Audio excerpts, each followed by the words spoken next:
السلام علیکم۔ نوید Islamic channel میں خوش آمدید۔ دوستو، ہماری یہ دعا ہے کہ آپ جہاں بھی تشریف فرما ہے، اللہ تعالیٰ آپ پہ اپنا خصوصی فضل اور کرم فرمائے۔ دوستو، آج کی ویڈیو میں ہم آپ کو حضرت موسیٰ علیہ السلام کے معجزات میں سے ایک معجزے کا ذکر سنائیں گے۔ دوستو، ویڈیو کی طرف جانے سے پہلے اگر آپ ہمارے چینل پر نئے ہیں تو بیل آئیکن کو دبائیں اور چینل کو سبسکرائب کر لیں تاکہ ہماری نئی آنے والی ویڈیو آپ تک پر وقت پہنچ سکے۔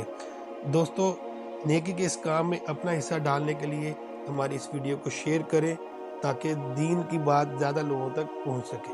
تو چلتے ہیں ویڈیو کی جانب۔ دوستو، یہ ایک ہاتھ لمبا اور ایک ہاتھ چوڑا چکور پتھر تھا جو ہمیشہ حضرت موسیٰ علیہ السلام کے جھولے میں رہتا تھا۔ اس مبارک پتھر کے ذریعے حضرت موسیٰ علیہ السلام کے دو معجزات کا ظہور ہوا جن کا تذکرہ قرآن مجید میں بھی ہوا۔ اس پتھر کا پہلا عجیب کارنامہ جو در حقیقت حضرت موسیٰ علیہ السلام کا معجزہ تھا، وہ اس پتھر کی دانشمندانہ لمبی دوڑ ہے، اور یہی معجزہ اس پتھر کے ملنے کی تاریخ ہے۔ اس کا مشہور واقعہ یہ ہے کہ بنی اسرائیل کا یہ عام دستور تھا کہ وہ بالکل ننگے بدن ہو کر مجمع عام میں غسل کیا کرتے تھے، مگر حضرت موسیٰ علیہ السلام گو کہ اس قوم کے ایک فرد تھے اور اسی ماحول میں پلے بڑے تھے، لیکن اللہ تعالیٰ نے ان کو نبوت و رسالت کی عظمتوں سے سرفراز فرمایا تھا۔ اس لیے آپ کی عصمت، نبوت بلا اس حیا سوز بغیرتی کو کب برداشت کر سکتی تھی؟ آپ بنی اسرائیل کی اس بے حیائی سے سخت نالاں اور انتہائی بیزار تھے۔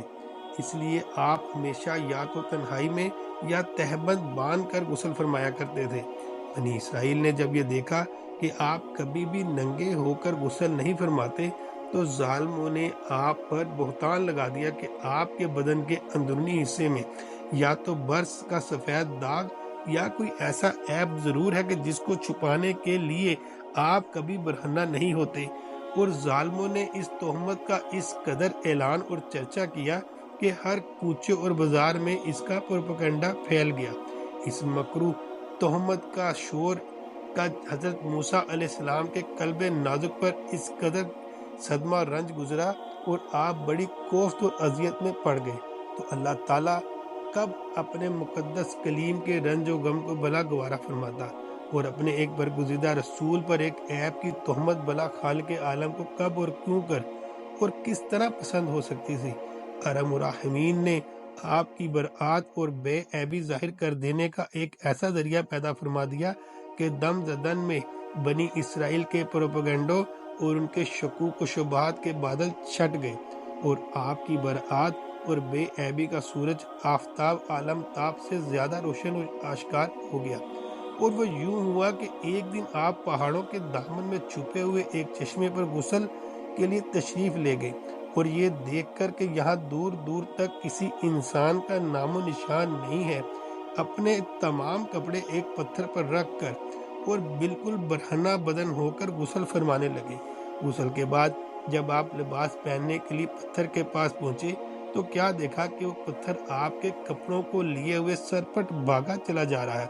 یہ دیکھ کر حضرت موسیٰ علیہ السلام بھی اس پتھر کے پیچھے پیچھے دوڑنے لگے اور کہنے لگے، سوبی حجر سوبی حجر، یعنی اے پتھر میرا کپڑا، اے پتھر میرا کپڑا، مگر یہ پتھر برابر بھاگتا رہا، یہاں تک کہ شہر کی بڑی بڑی سڑکوں سے گزرتا ہوا گلی کوچوں میں پہنچ گیا، اور آپ بھی برہنہ بدن ہونے کی حالت میں برابر پتھر کو دوڑاتے چلے گئے۔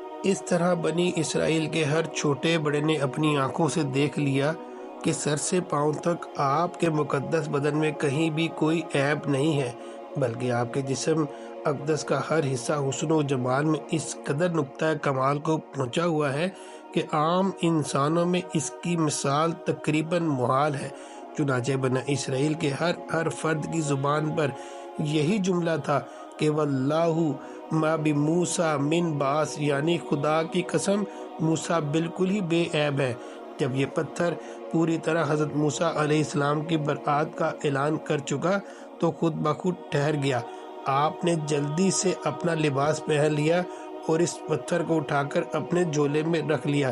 اللہ تعالیٰ نے اس واقعے کا ذکر قرآن مجید میں اس طرح ارشاد فرمایا، اے ایمان والو، ان جیسے نہ ہونا جنہوں نے موسیٰ کو ستایا تو اللہ نے اسے بری فرما دیا اس بات سے جو انہوں نے کہی، اور موسیٰ اللہ کے یہاں آبرو والا ہے۔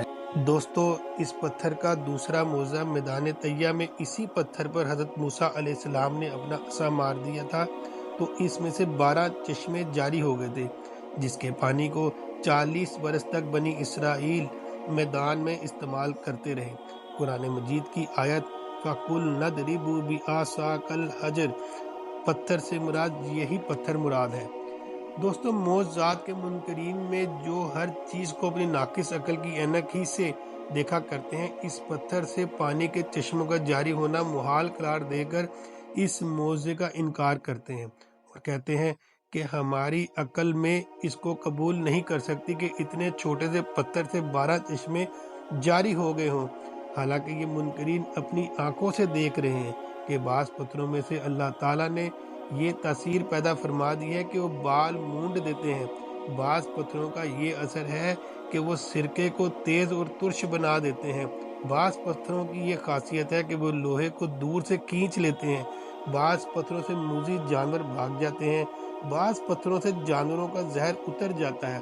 بعض پتھر دل کی دھڑکن کے لیے تریاک ہے۔ بعض پتھروں کو نہ آگ جلا سکتی ہے نہ گرم کر سکتی ہے۔ بعض پتھروں سے آگ نکل پڑتی ہے، بعض پتھروں سے آتش فشاں پھٹ پڑتا ہے۔ تو جب خداوند قدوس نے پتھروں میں قسم قسم کے اثرات پیدا فرما دیے ہیں تو پھر اس میں کون سی خلاف عقل اور محال بات ہے کہ حضرت موسیٰ علیہ السلام کے اس پتھر میں اللہ تعالیٰ نے اثر بخش دیا اور اس میں خاصیت عطا فرما دی کہ وہ زمین کے اندر سے پانی جذب کر کے چشموں کی شکل میں باہر نکالتا رہے، یا پھر اس پتھر میں یہ تاثیر ہو کہ جو ہوا اس پتھر سے ٹکراتی ہو وہ پانی بن کر مسلسل بہتی رہے۔ یہ خداوند قادر و قدیر کی قدرت سے ہرگز نہ کوئی بعید ہے، نہ محال، نہ خلاف عقل۔ لہذا اس معجزے پر ایمان لانا ضروریات دین میں سے ہے اور اس کا انکار کفر ہے۔ اللہ تعالیٰ نے قرآن مجید میں یہ ارشاد فرمایا ہے، اور پتھروں میں تو کچھ وہ ہیں جن سے ندیاں بہہ نکلتی ہیں، اور کچھ وہ ہیں جو پھٹ جاتے ہیں تو ان سے پانی نکلتا ہے، اور کچھ وہ ہیں کہ اللہ کے ڈر سے گر پڑتے ہیں۔ دوستو، نبی کریم اور انبیاء کے معجزات پر ایمان رکھنا ہمارے ایمان کا حصہ ہے۔ ان کے معجزات پر ایمان رکھنے سے ہی ہمارا ایمان کامل ہوگا۔